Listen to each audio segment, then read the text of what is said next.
The Alleyman Podcast, Episode 3, Enter Fred Pennyland.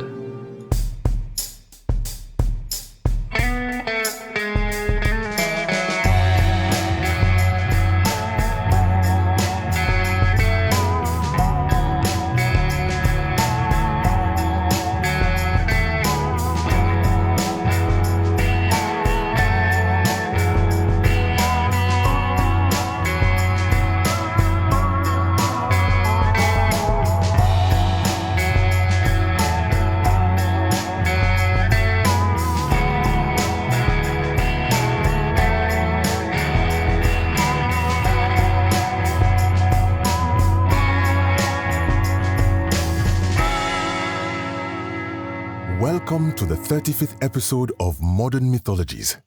I am Dr. Okoye, religious studies professor and cultural anthropologist, and author of Untold Streets, which is now in its second edition with Silvered Street Books.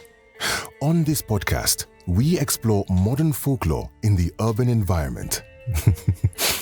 But this podcast would never have made it off the ground without the original, the Urban Folklore Podcast, now heading onto its 212th episode.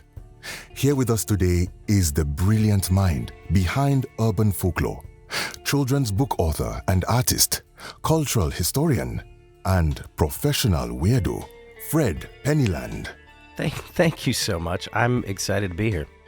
To say that Modern Mythologies wouldn't have started or gotten as far as it has without you would be an understatement. No, you're an actual academic in the field. I'm just this guy who had an unhealthy hobby. Hardly. Your light and brilliance drew me like a moth to the flame. Oh, stop.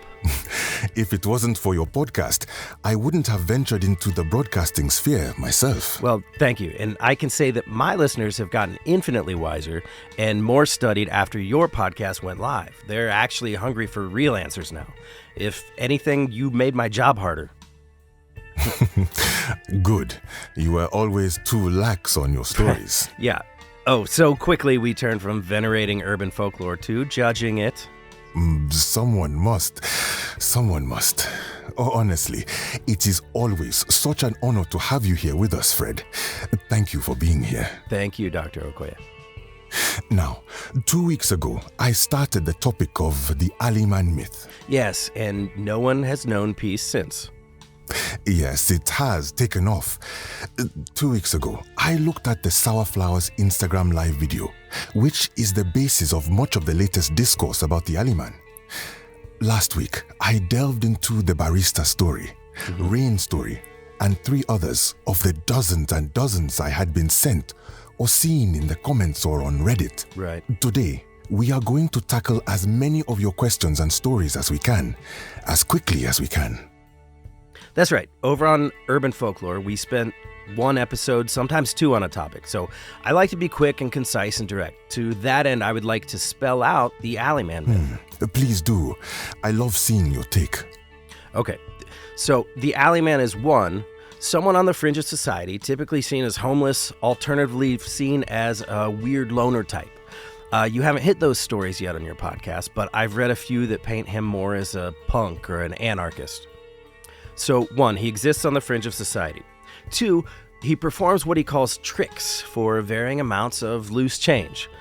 3, for 17 cents, he will read your tarot cards. 4, you're given the 17 cents if you don't have it somehow. It appears in your pocket. 5, the advice in the reading is something that is important for where you are in life, and it's always very timely. 6, there's a transaction taking place of some kind, both with the 17 cents and the sometimes recurring poker chip motif. The poker chip, yeah. Yeah, you brought it up last time, but you didn't get into it much. At the time, I hadn't read much that used the poker chip. It didn't stand out to me as a recurring motif. But in the larger scope of all the stories we've looked at, it does seem to be... It's present. Right, it's present. What we're discussing was in Susie's story from last episode. In various stories, the Alleyman bars part of the reading behind a poker chip set on the deck or on specific cards. it typically is placed as a sort of gate, blocking parts of the reading that require the one being read, which is called the querent, the one with the query. It bars them from the deeper knowledge in a reading, which seems to mostly... how would you describe it? It seems to be blocking parts of readings that might hurt the querent. Querent's a good word. Yes, it is. Yes, it bars the hard truths of a reading that require the querents to buy into the reading, to want to hear it, in order to hear it. Right. And in a couple cases, it seems like the Alleyman placed the chip on the deck, and if the querent has additional questions, they have to take the chip like it's symbolic of, I don't know, making a wager with fate. That you'll take on the difficulty of knowing more potential knowledge. Yes, potential knowledge, the potential fates. Just one tarot reading might be something vaguely about to happen, right, but too many seems to paint a more specific picture of just one specific fate. Yeah, and this happens in the story with the guy who knows tarot. Yes, that is something I have always wanted to ask a professional psychic or tarot reader about. What it's like to read for people who know tarot well, or at least mostly well. Do you want to talk about that one? Do I? I suppose, if you make me. Right. I love this story. It was shared in the comments of one of the podcast posts, and I since reached out for more about it because I was curious. He seems like a real spitfire. Would have loved to have him on my show, but I'm not doing an Alleyman episode. Not yet. Right. If I do, I'll have you on. So, anyway, this guy, his name is Heinrich, and he's a practitioner of some witchy things. He basically described Wicca, but then was adamant that it's not Wicca. Yes, he said that he was a neo-pagan, but he refused to explain beyond that, or what paganic religion he was reviving. Right. So Heinrich has his own Alleyman meeting. Says it was a young black guy, kind of grungy looking, all in black with a denim jacket, black painted nails, set up in the back of a bar. So the 17 cents thing happens. The quiet personal space thing happens. And the Alleyman draws out a death card. And immediately Heinrich speaks up like, you know, the death card doesn't really mean death. And the Alleyman looks annoyed, which Heinrich took as being annoyed that he knows tarot so well.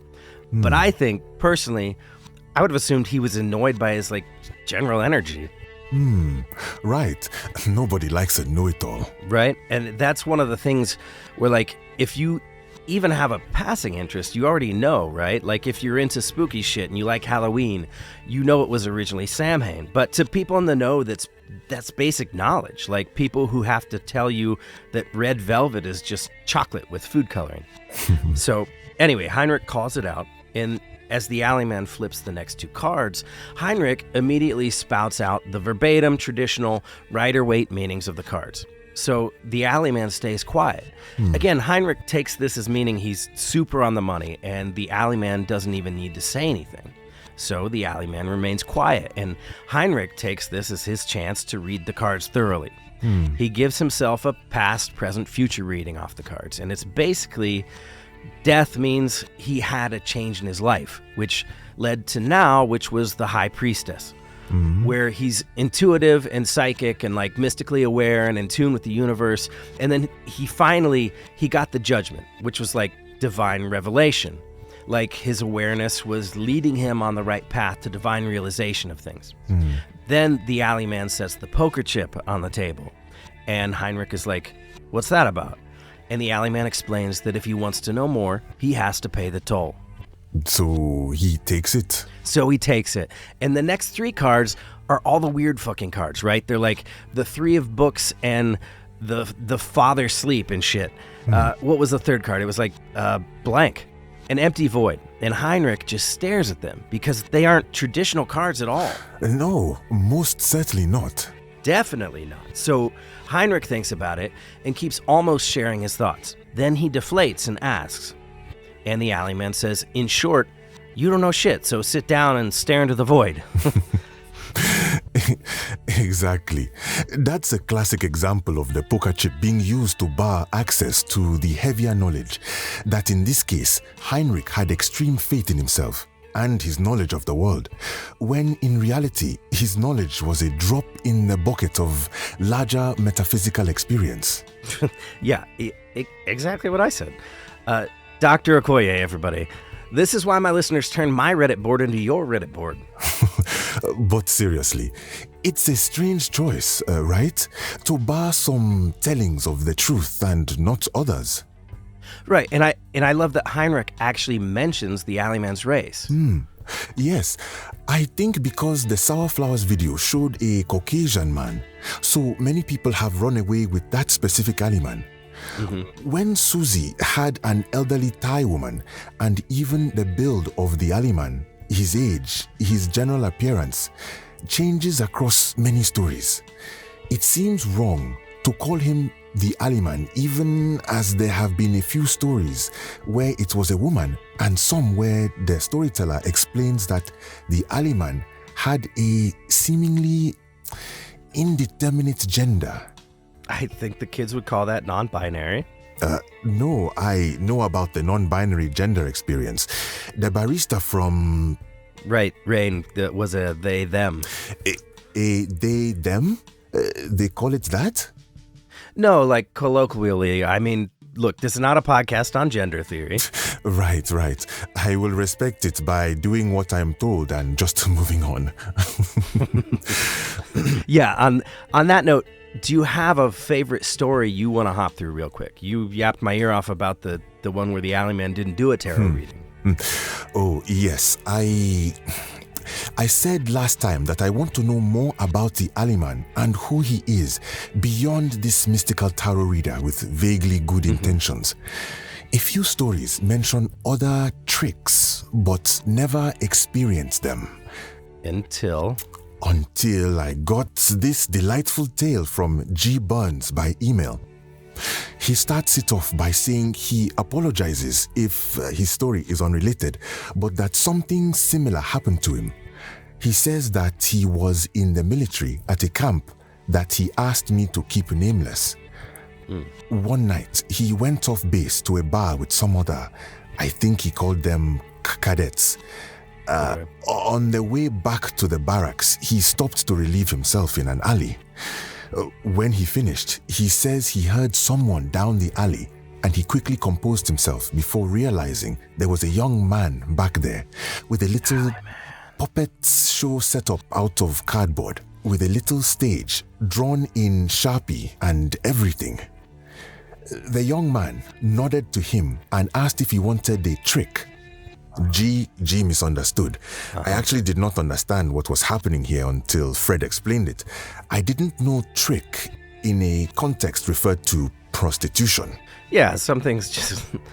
They do not translate clearly on first review. But yes, G thought the young man was offering sexual favors, which he explains had something to do with how the man was dressed. Fishnets and some makeup, which I think is so telling of G, more than anything. When I see a young man dressed in that manner, I just assume he's queer, a member of the LGBT. Right, gay or a drag queen or something. Right. I wouldn't have assumed. Anyways, so they get past the misunderstanding and G is told that he can pay any amount of change in his pocket and he'll get a trick, performed once and only once for him, now and there. Now, G had paid in cash in the bar, so it was no surprise that he had change in his pocket. He withdrew 85 cents, okay, and handed it over to the young man. And without hesitation, the young man slipped under the cardboard of the makeshift puppet stage. Makes you wonder if he would have used the puppet stage no matter what, huh? Right, yes. What a disappointment the story would have been if he hadn't used the stage. Yeah. See this really cool thing? Nice. I'm not going to use it. Just wanted you to see it. That would have been so frustrating to me personally. My nieces... His nieces again. When they were younger, they put on puppet shows and I thought they were incredibly thoughtful. At any rate, the young man slipped into the stage and used sock puppets, which G noted were poorly made and worn. The story was simple. A man was wronged by another, and in vengeance, the wronged man killed the other.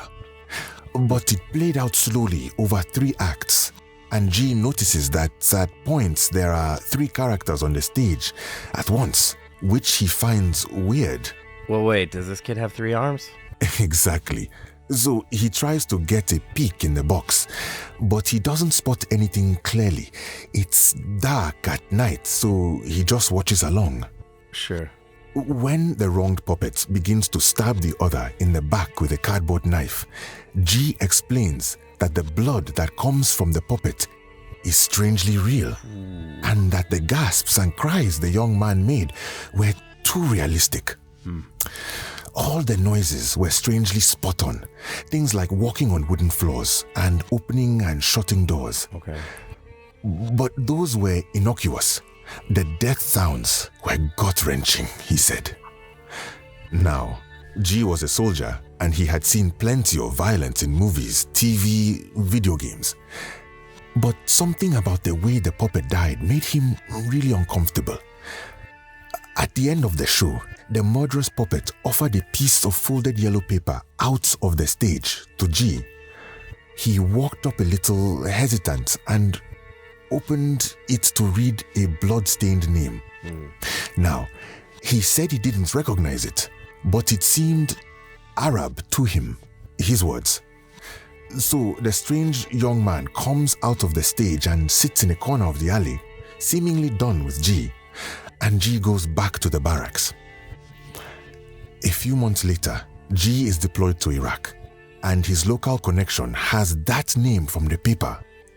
Okay. He became greatly uneasy and was eventually dishonorably discharged for refusing to follow orders. He says that he doesn't know what it meant or if it meant anything, but it scared him, and he wouldn't take part in whatever the play meant for him. Really seems like it should have been a poker chip moment. Like, are you okay to receive information that might hurt you? Right? A warning that this play is going to make you paranoid for the rest of your life.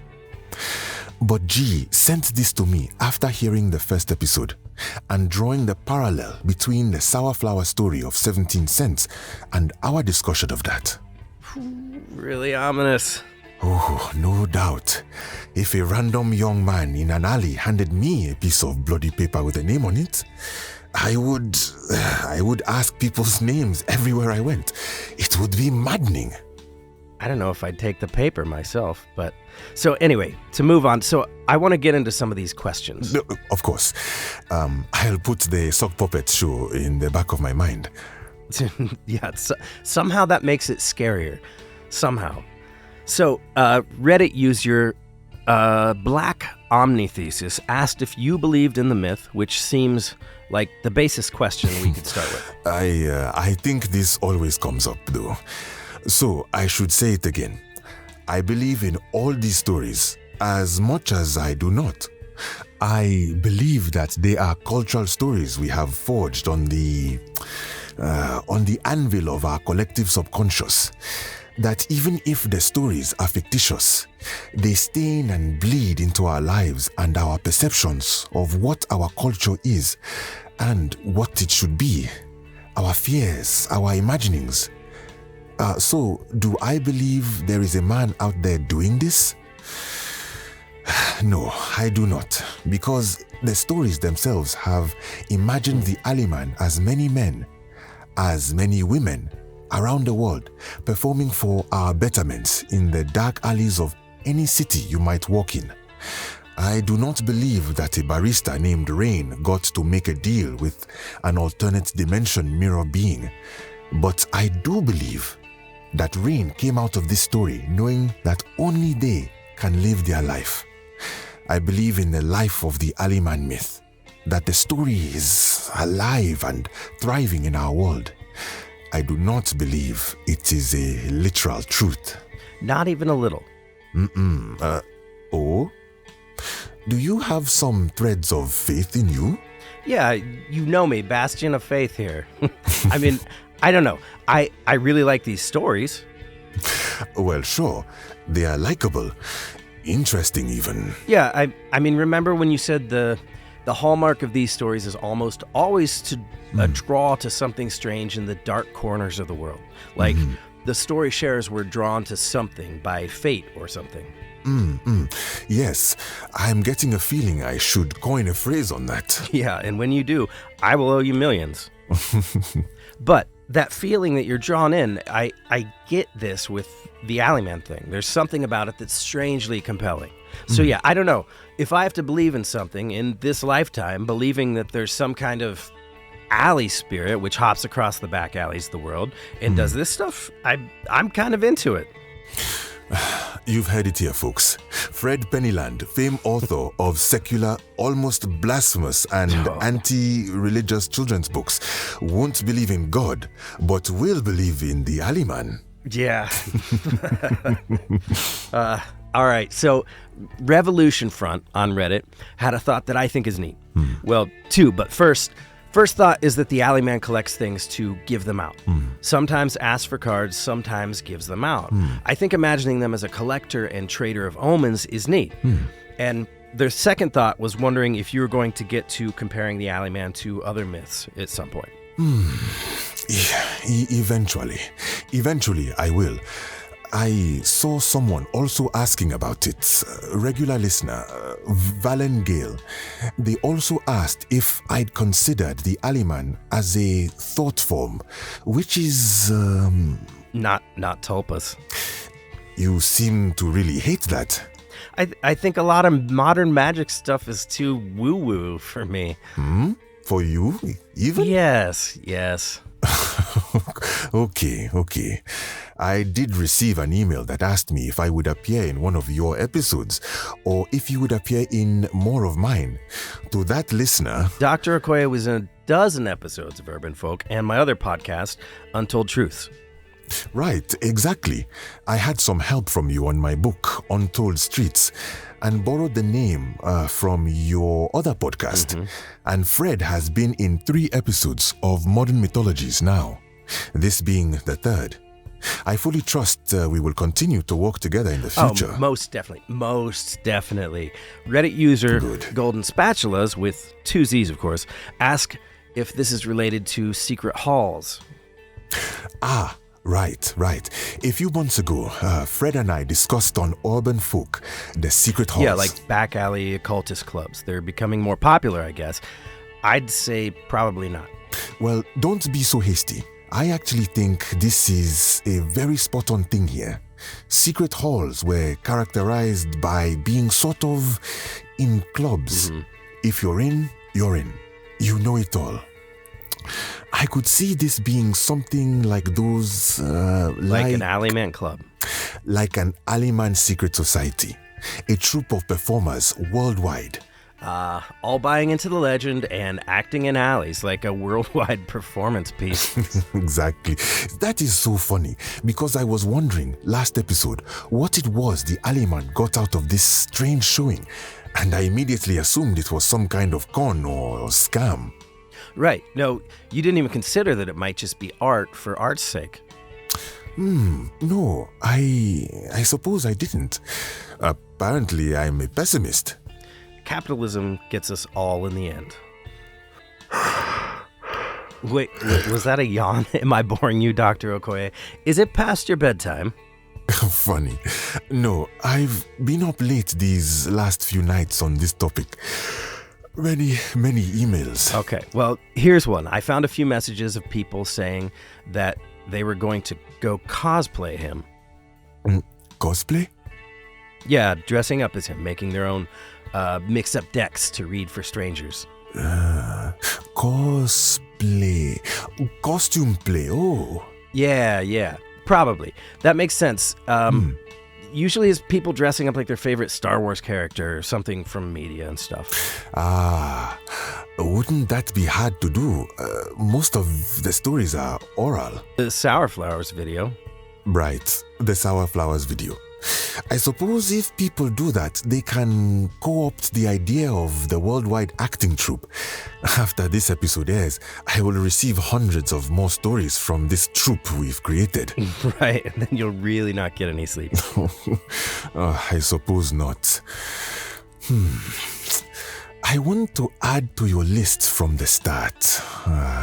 You had, I think, 6 things. Yeah, he's a fringe character. He performs tricks for change, reads tarot for 17 cents, which you always have somehow. His advice is meant to help, and there's a transaction or wager. Oh, that's something I hadn't considered. Remember the secret hall thing? Most of the imagery dealt with casino-themed things, motifs and tattoos for some reason. Makes me think of the poker chips. Oh, that's right. What I wanted to add, though, was the liminal space. Only in rare cases do these stories explicitly become paranormal somehow. Usually there's just something different about the space of the tarot reading or the puppet show. The sound there is off. There's something unsettling in some cases or calming in others. Sure. Like, how did a young guy in the alley have 3 puppets going at once, assuming he had their mouths flapping and it wasn't just like his foot or something? Exactly. Or how did the Alleyman have that receipt for sour flowers? I think it really mirrors back to something occasional advac mentioned on the Reddit. They wanted us to talk about the nursery rhymes. And I think nursery rhymes fill an interesting liminal space between game and myth themselves. Or just the weird air of weirdness you had in that Susie story. Do you want to pick a last one to end on, since you are the guest here? Oh, is it that time already? I think so, for this episode at least. I have a few by email I want to cover, but it will have to be next time. One from an old guy with a dog and another with an illuminated page of the Alleyman nursery rhyme. So, I'm excited to share that next time. What do you have for us now, Fred? Yeah, I do have one I want to end on. This one I got last night, actually. I haven't shared it with you yet. It's a little long, but I'll try to just read through it fast. Okay. Please, go ahead. Or actually, let's end on the story. Yes, after you read it, I'll cut there. Okay. So everyone, thank you so much for tuning into the Modern Mythologies podcast. This has been Dr. Okoye and Fred Pennyland, host of Urban Folk and owner of the Reddit board by the same name that we co-opt each Friday. Please reach out to me with comments, stories, or questions at profokoye@modernmyth.live. Next week, we have the creator of the Alleyman tarot, Seven Dane Asmund. And now, to read us out for the evening, Fred Pennyland. Yeah, Fred Pennyland here, reading a first-hand account of meeting the Alleyman by an anonymous soul. Here we go. Forgive me the length of this story. I've written and rewritten it a dozen times now, just trying to keep it down to the details I really remember, and not the myriad of thoughts I've filled it in with. Of course, now, at this point, I've probably fabricated it all, but it's still worth reading, I promise. So I met the Alleyman tonight. I listened to Dr. Okoye's podcast too, and I knew you were going over to his show tomorrow, so I hope this reaches you in time. I've sent it to him as well, but I think he gets too many emails to get through lately, so I hope you get this. I'm a librarian. I've debated just telling you the city, but I don't want to lose my job or something dumb, so I'm going to leave it out. I work late shifts.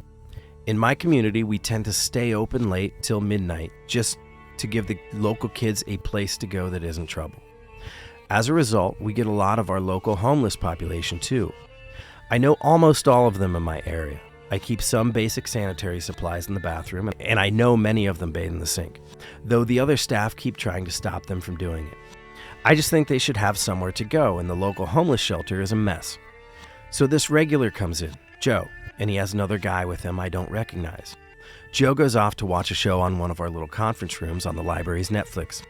He likes the period dramas, but he leaves the new guy with me, mid-30s, probably newly down on his luck. His coat still looks new, barely dirty, so he probably hasn't been homeless long. He doesn't smile, but I can feel it in him, that he's totally calm. You know some people, as soon as you're around them, the world slows down and it's just the things that seem somehow easier, simpler, less trouble? He had that, like my aunt, just an aura of calm. I asked his name, and he shook his head. This wasn't totally abnormal, especially for newly homeless people. I figured he was embarrassed, but when I asked him what he wanted me to call him, like a pseudonym, he just shook his head again. Who I am isn't important, he said. I nodded. That was fair. It wasn't my business. So I grabbed a clean towel and bar of hotel soap and washcloth from under the desk and handed it to him. I borrowed towels from the gym across the street, and a friend at a nearby hotel supplies me with soaps. Okay, I'm definitely not including my name now. Awful kind of you, he said. I shook my head and told him to get cleaned up and cozy. We'd be open till 1 a.m. tonight. I try to do that on nights when I'm working alone, or with just one other person who is in my corner on this stuff. Then he did something which I admit did alarm me. He reached over the counter and plucked, like a stage magic trick, a coin from behind my ear. I froze up, but when he pulled back with the coin, I fell back at ease. I'd been attacked before, and I think he could tell because he looked a bit sorry.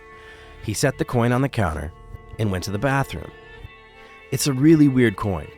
It says it's worth 17 cents. Big and heavy, kind of bronze looking. It's dated at 1607 and has the word fate on it.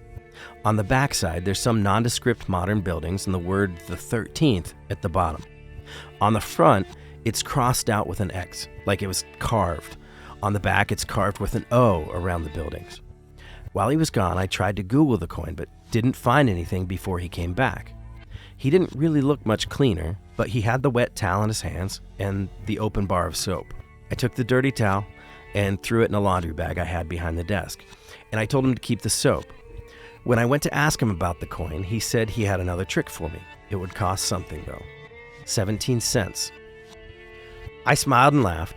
Okay, I handed him the coin, which he pocketed quickly, and smiling, he drew out a deck of simple playing cards. He bridge shuffled them first with the cards' faces facing upward so I could see them.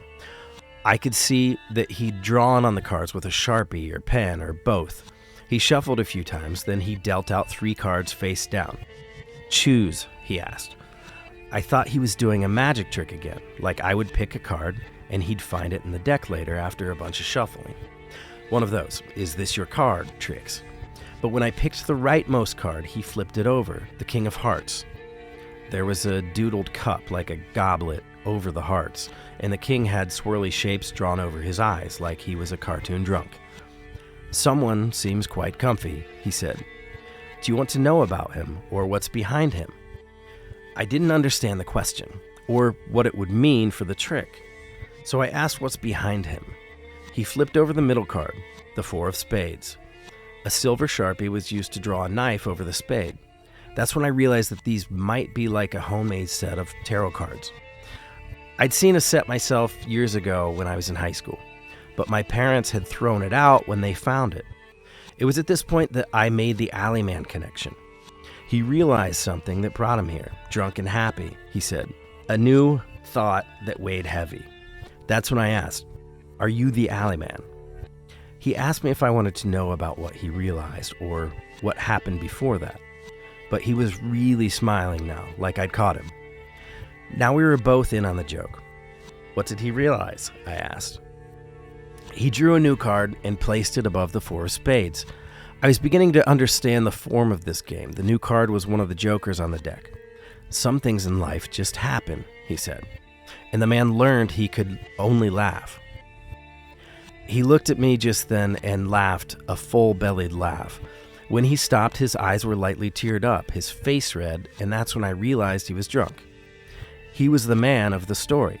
I looked at him, then the remaining face-down card, and then him, and then I couldn't help myself. I reached for the last card. He slapped my hand rather hard, then he seemed surprised. This one isn't for you, he said. What made the man sad is for him. He then looked a bit ashamed for hitting my hand, and I appreciated that, as it definitely changed the dynamic. He shuffled the cards back into the deck and drew out a random card from the middle. He smiled and flipped it over into my hand. It was the 3 of discs. Well, it was the 3 of diamonds, but the diamonds had been turned into coins with a marker. He didn't explain it before walking away, but I looked it up, and it means collaboration on a project. I think it's a card for you, Mr. Pennyland. You and Dr. Okoye. I think it means he knows you're on his trail. So I really hope you get this email before the show tomorrow. Thank you, your dear fan. Oh, he's onto us. So it would seem. Have a lovely evening, everyone. See you next week. Have a good collaborative weekend. The Alleyman blesses it. The Alleyman blesses it. Until next time.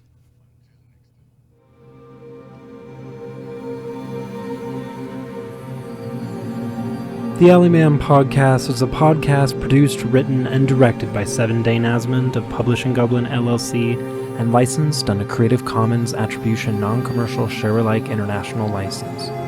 The Alleyman character was created by Seven Dane Asmund and is based on the character created by them for the Alleyman's Tarot. I'm John Dingo, and I produced the intro and bed music. Outro music produced by Seven Dane Asmund. I am Uduak Inyang, and I play Dr. Okoye. I'm Bill Patterson, and I play Fred Pennyland. The podcast Modern Mythologies is a fake podcast produced for the purposes of the show, as are its host and characters, and those hosts and characters of Urban Folklore. Any relation to people, real or imaginary, is a coincidence. The Urban Folklore Reddit and Dr. Okoye's email, profokoye@modernmyth.live, are real and available for you to use to reach out to the character, and I will read comments and emails each week for the next episode. Please like, review, and share episodes wherever you find them, and consider donating to support this and future projects at the Publishing Goblin Patreon, or follow us on all social media, all of which can be found at publishinggoblin.com. Thanks for listening.